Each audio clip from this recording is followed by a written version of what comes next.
தூத்துக்குடி மாவட்டம் திருச்செந்தூர் அருகே பாஜக தெற்கு மாவட்ட பொதுச் செயலாளர் சிவமுருக ஆதித்தன் தமது சொந்த செலவில் 30 லட்சம் ரூபாய் மதிப்பில் அமைத்த 2 மீன் வளைக்கூடங்கள் திறந்து வைக்கப்பட்டது.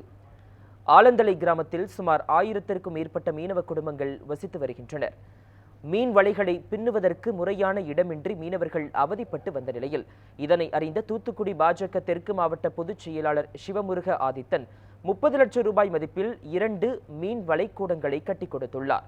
இக்கூடங்களுக்கான திறப்பு விழாவில் நாகர்கோவில் சட்டமன்ற உறுப்பினர் MR காந்தி கலந்து கொண்டு திறந்து வைத்தார்.